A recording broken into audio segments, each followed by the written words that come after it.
this is where it's going to be critical to see, are the dart traps going to be able to take out these demolisher? Because if they start exploding, I am in deep shit. Greetings, friend. You might wonder, what's that ahead of me? Well, it's actually one of my horde bases that I built and adapted from my Alpha 16 best horde base ever. It has been adapted in order to be able to handle some of the things that Alpha 19 throws on me. But what I wanted to do, I wanted to start going through my bases, and because it's something that people have been requesting for quite a while, to see how do you make a base that can handle a huge game stage with 64 concurrent zombies, and Vedui, can any of your bases actually withstand that? So I thought, hey, let me take a look at some of my old bases, see what's there, and see how would I quickly sort of adapt them a little bit to probably, possibly, hopefully be able to handle 64 concurrent zombies at, let's say, day 7,000, which is a really high game stage. So this is my basic approach. It has one side over there that is identical, that basically has a path up. It's got blade traps, it's got dart traps. I am going to change these out to even more dart traps and electric fences, and basically poles back here that they try to run in and kill me, and I should be able to stand back here and they shouldn't be able to see me because, well, you have these broken doors that actually block vision, and when I need to, I can go in here and repair or shoot or fight or whatever I want to do.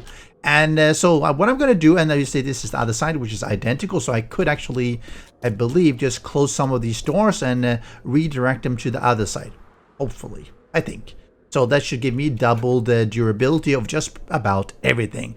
So I'm going to go ahead and just do a quick cut here, and hopefully you enjoyed this. This is going to be a massive amount of zombies, and give me a moment. I'm going to redo the base a little bit and then come back and give you a very quick tour before we start this huge Blood Moon Horde. Hopefully you enjoy this kind of video. And of course, if you do, leave me a like, and of course you're subscribed, right? So I won't have to remind you to do that. Well, let me get back and fix the base up. A few moments later. And we're here in day 7,000, and, well, funny thing, I spawned in and immediately saw a dog horde, and we have mountain lions, so we have a bear out here. So and then we have another mountain lion. Damn, there's a lot of them. Yeah, let me just kill all so I can properly show off what I've done here. So this is the day 7. 64 concurrent horde base upgrade that I have done. And what have I done? Well, I've added these two additional rows here, so you have an extra 4+4 dart trap per side here, same on the other side obviously. I've also put a bunch of metal spikes around just to see if I can discourage them bashing on the walls here. I mean, these are actually, let's see, these are concrete, reinforced concrete. I have not upgraded them to steel. Hopefully that's not needed. I don't think so. The rest here I've kept the same. I have the blade traps here, and I put in a couple of blade traps on top just to try to slice and dice any vultures that might come in, because they would probably be a bit irritating. So I want to make sure I get them killed as well. They could be up here otherwise, vomiting down, destroying the doors and everything, and dealing damage to me. So this seems to be what I'm going to actually be doing here. And well, give me a moment and let me actually start the Blood Moon Horde from inside. And by the way, I have as you can see, we are now at game stage 720. I'm level 300, and we are really high day count at day 7,000 here. I've given me obviously as much levels as I can. I've given me a bunch of weapons that would be appropriate. You know, I have my sledgehammer, I got my auto shotgun, M60, and a tactical assault rifle. Some of my favorite weapons that are out there, and we'll see how that actually turns out. I don't know. My prediction, and again, make your prediction before I actually start the horde here, is that it should be all right. I think the blade traps are going to be taken out, but I think that the combination of the electric fences and all those dart traps probably will be enough to take care of it. Probably. We'll see. We're starting, and we have the first attacker is the chicken over here. Okay, never mind. So let's see here. I'm obviously detaching the camera just so you can sort of see what's happening. They are trying to run around here. They tend to go for one location, and it seems like this one is the one that they will want to go to. And you see a bunch of them are filtering in right now. There's a lot of them coming in. Some vultures, bunch of well, actually, and The blade trap is not on. Alright, that's not intent. Oh, okay, it is on. Okay, hopefully that's enough. Oh, because they're not making it in to trigger it all the time. Alright, that's going to be interesting to see what happens. I have it triggering on the second one, but if they die before then obviously it doesn't trigger it. But we'll see. It should be alright. I don't think a lot of them are going to be coming on this side. No, all are going to be on the other side here. And this is really where the action is going to be. And this is where it's going to be critical to see, are the dot traps going to be able to take out these demolisher? Because if they start exploding, I am in deep shit. I don't think they should be though. Because the blade trap no longer set off the demolishers. And actually, wow, that's a lot of demolishers. 4 of them in one space. Hopefully these dart traps are just doing enough damage just to really kill them, and with the addition of the blade traps here. And you see here we have a vulture up here. I haven't started, I did leave this one open. I haven't started the zombie blender. These seems to be doing just fine. I don't think let me do this. I don't think these ones are taking too much damage. A little bit. None on the walls. It's alright. Most of them seem to be taken here. Obviously at some point the electric fence will actually degrade enough that it will let them through here. And that's one of the downside. One thing, and I'm going to go back, let me see here if I can do this. Alright, I'm going to get out of here. I'm no longer in the god mode. And let's see if let's turn on this one, not the turrets.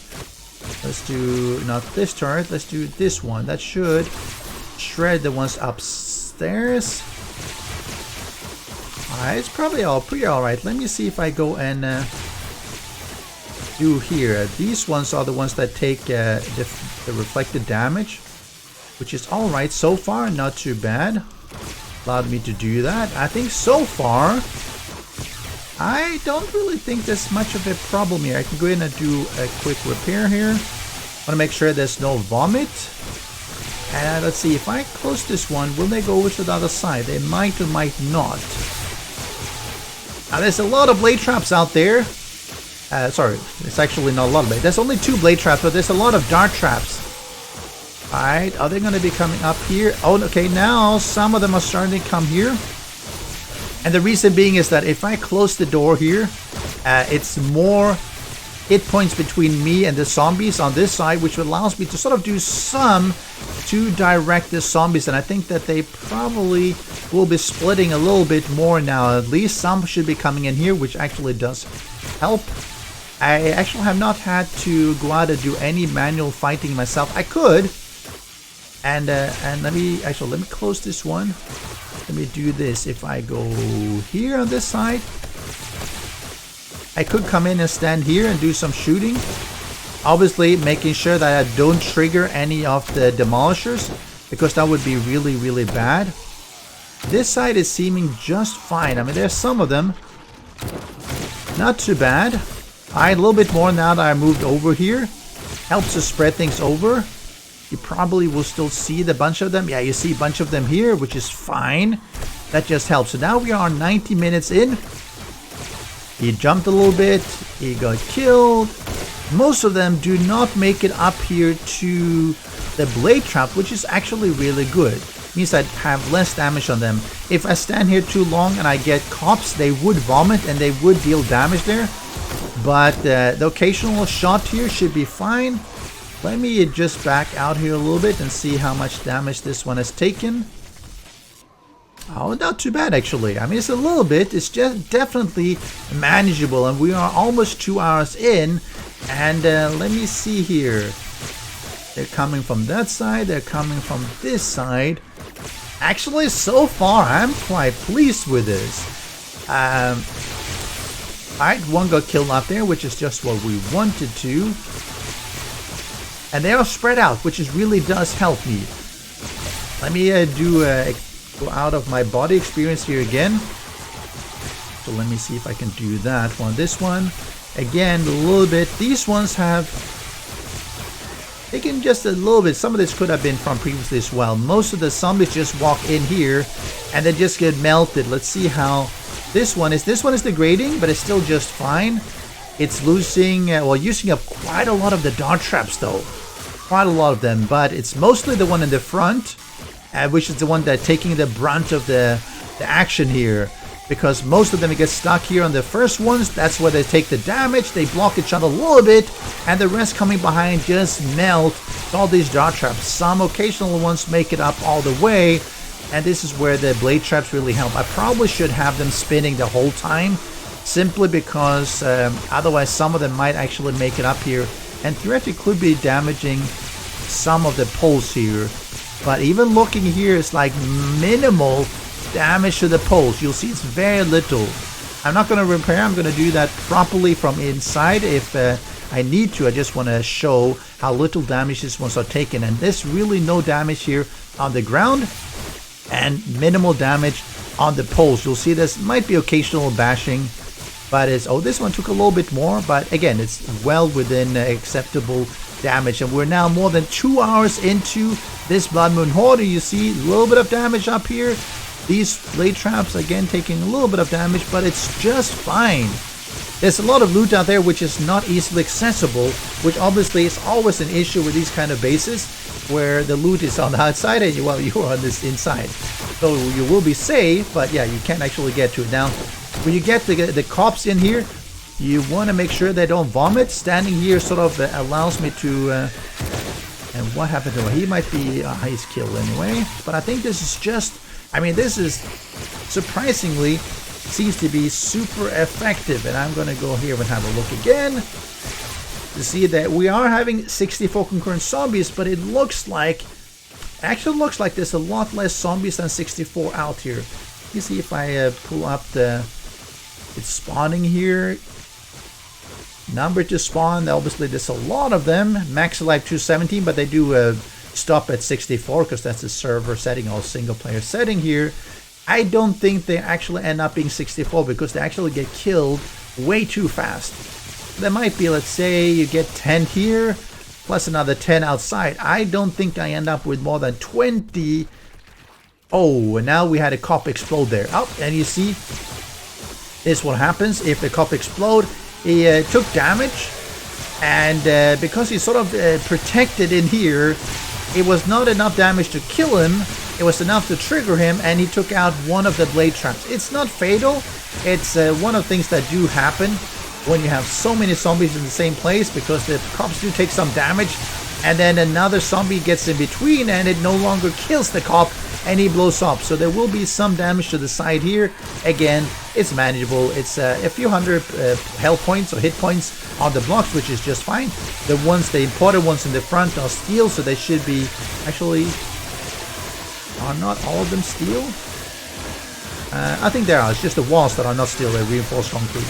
And it means that the blade trap was taken out. I could probably... put a new blade trap and rewire it even during the Blood Moon Horde. I'm not going to do that. You do notice that it is a bit of a weakness here. Now they're standing around here because there's no blade trap to take care of them. Having the blade trap really does help.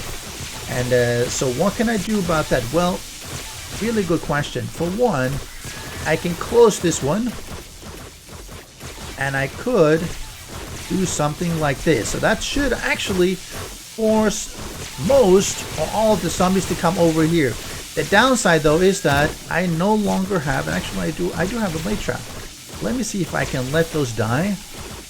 Lure all the zombies over here. It means I have to take out all the cops here so they don't vomit. Come on, go away there. I don't want to have him there. Let's do that.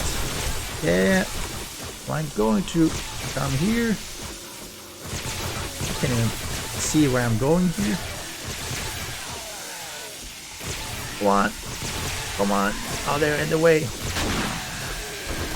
Okay, see if I take these ones out. Can I put it down? Oh no, he's just in the way. Alright, let me try to do that again. I have enough time. Yes, I can go out here. Do that. Where's my wire tool? Let's simply wire that to fences. Yeah, let's do that. That's fine. Just make it spin the whole time, and now it should be spinning. And let's repair that one. Yep, that works. that definitely works. And now we're sort of back in action here. Was there a small little... Yeah, these ones, sometimes they do sort of sneak in behind there, which is obviously a bit of an issue. But they don't deal that much damage. You can always go out and kill them. Sometimes the dart traps just simply miss them. And you see we're now back in order, able to... Well, this one took a lot of damage. Maybe there was another cop that exploded. Very possible. Let's see here if we go in. Let's go and do a quick repair on this one. Do a quick repair on that one. It could have been a cop vomit as well when I was out there making myself known. Let's do and go out and have a look again. This one does take more damage, obviously, because the more of them on this side.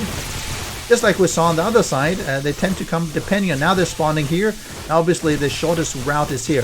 You'll see a lot of these metal spikes are actually being taken out. And the reason being is that if they spawn here, they tend to move up towards the wall and then sort of hug all the way in. And even though they don't try to go on the metal spikes, it's enough. And this one actually was broken since before, so let me just repair that one. No one saw that. They will sort of hug against here, and then they will brush against the spikes. That will degrade them eventually, and they will be destroyed. They do, as you can see, they do try to avoid them. It doesn't always happen, but if they're coming from this side, it's just fine because they sort of filter in very, very easily. I think what the electric fences in Alpha 16 were actually a bit more fair. It would allow them to slowly move even while they were stunned, so they would actually be able to get through here. You see most of these ones, they get stunned and they basically stand in the same position as before. Then they get released and they have a fraction of a second to move one step forward, which of course doesn't save them because... And take him out. It doesn't save them. Go away. It doesn't... Oh, am I out of ammo? I guess I am. Let me get myself some more here. It doesn't help because I have multiple layers of this. Take out, die. Do that. So with multiple layers of the... There we go here. Alright, let's do this. Kill all. And done. Let's do that. Go into God mode. So I was in no risk of dying. But let's have a look here.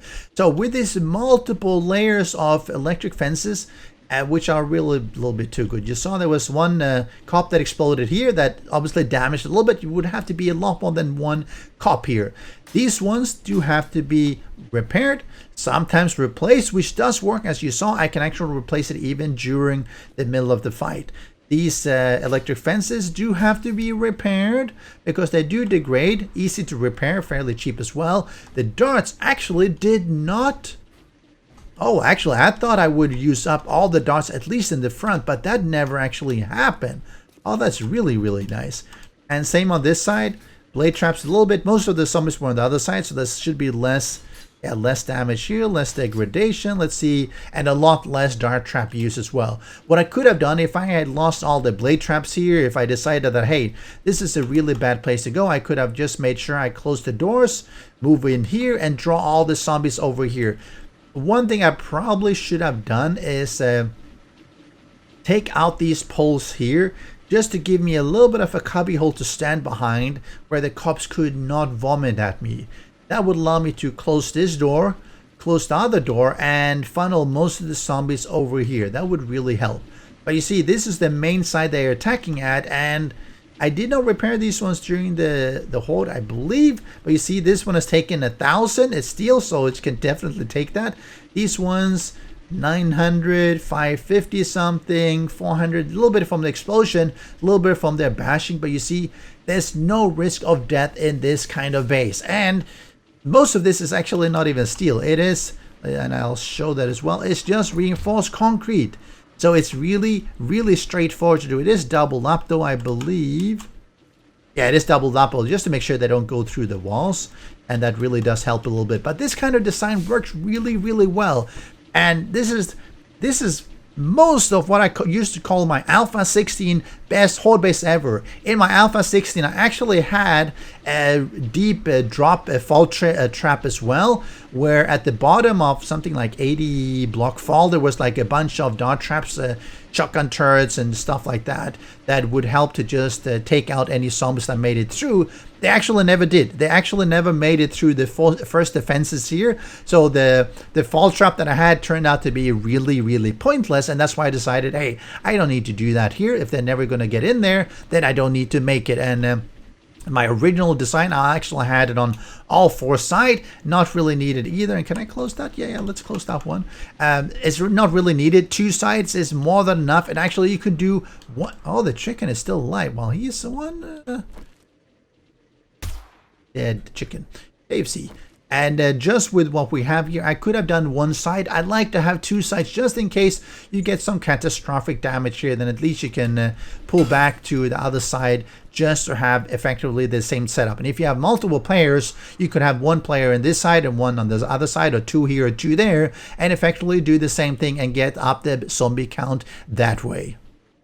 So to sum up, I have to say this one held up better than I actually expected. I thought they would do a lot more damage to the front, but I think with the additional dart traps and the rows of electric fences, that just stopped them cold. They had no chance of really getting in and wrecking my base. So here's one base where you can actually run it at a day 7,000 horde with 64 concurrent zombies. Now they actually never end up being 64 concurrent simply because the base kills them effectively enough that just it keeps the zombie count down to probably manageable 20, 25, 30 or something. And it's unavoidable with a design like this because they do kill the zombies really fast. So they simply cannot spawn in.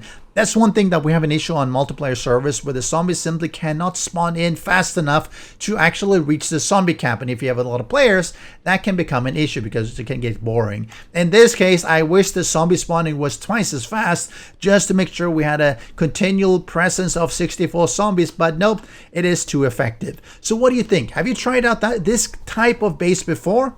Or maybe even tried out my base build since I showed it, well, quite a few months back. And do you have any base build that you have run through day 7,000, 64 concurrent zombies? No? Well, it could be cheese. If you want to cheese and exploit, that's fine. But this one, at least, I would consider 0 cheese, and it still holds up really, really well. I really hope you enjoyed that. I really did. I was watching to see if they're going to break through. They never did, which was really good for my base design. It shows it works. If you're not subscribed yet, I really do appreciate it. If you do, it's the way I grow and continue providing these videos for you. I will definitely go through more of my bases and do the same test. But for now, I'll see you next time. Special thanks to the great patrons supporting the channel. If you would like to join the Vedui community and support these videos, do follow the Patreon link.